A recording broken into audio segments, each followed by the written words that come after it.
Welcome to FYIVT, your inside source for news and in-depth analysis on what's really happening in Vermont. We want to start by saying thank you to all our listeners and supporters. Your continued encouragement fuels our mission to dig deeper and bring light to critical issues that shape our communities. We couldn't do this without you. Today, we're diving into our article titled, Rising Costs and Tax Pressures. Vermont's public school system is at a crossroads, and the stakes couldn't be higher, not just for students, but for every taxpayer in the state. Over the past 2 decades, enrollment in Vermont's public schools has dropped dramatically, from around 100,000 students in the year 2000 to roughly 75,000 today.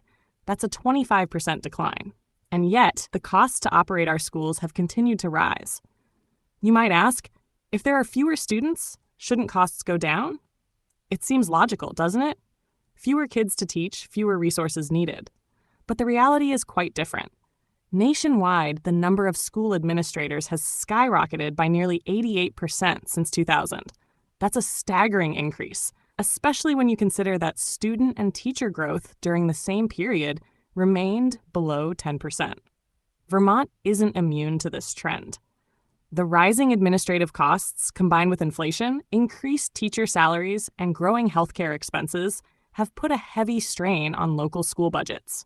Here's where it starts to hit closer to home. Those rising costs aren't just a line on a state budget.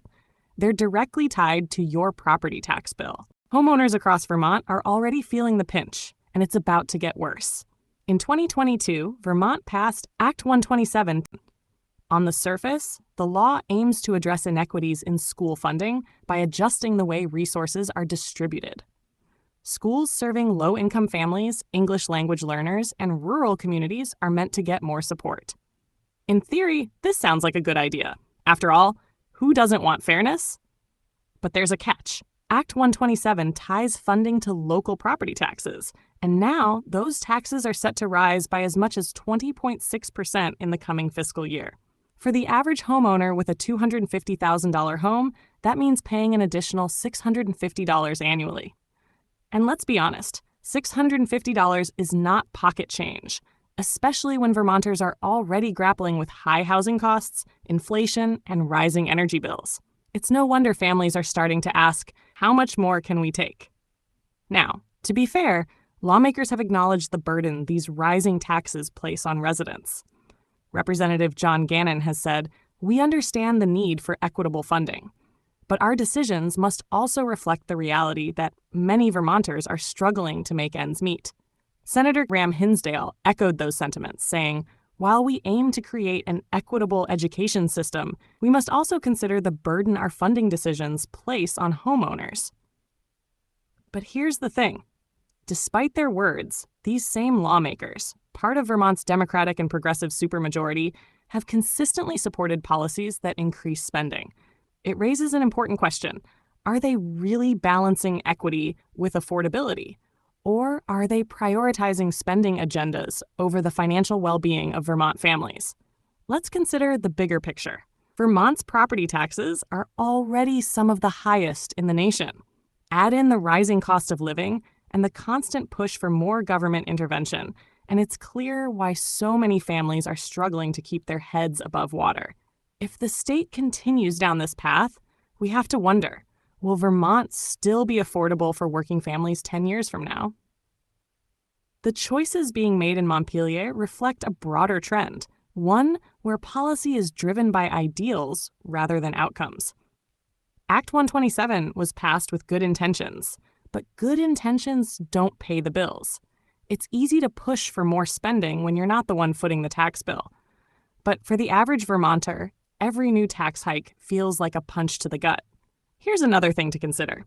Is the problem really a lack of funding, or is it how that funding is being used? Administrative costs have ballooned, while enrollment has shrunk.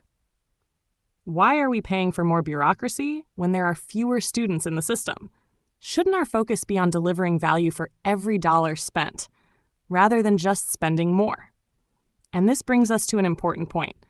Maybe it's time to rethink how Vermont's government approaches education.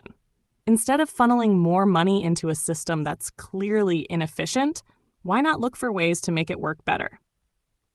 Could school choice play a role in empowering parents and students? Could reducing administrative overhead free up funds to actually improve classroom outcomes? These are the kinds of questions we need to ask. It's also worth noting that Vermont's challenges aren't unique. Across the country, we've seen how progressive policies, while often well-meaning, can lead to unintended consequences: higher taxes, more regulations, and fewer choices for families. In a state like Vermont, where affordability is already a major concern, it's critical that we chart a different course. This isn't about partisanship. It's about practical solutions. Vermonters value hard work, independence, and community.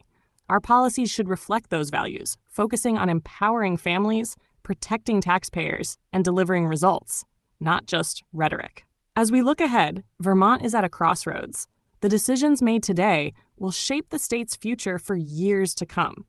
Will we choose to continue down a path of ever-increasing taxes and spending, or will we take a hard look at our priorities and demand better from our leaders?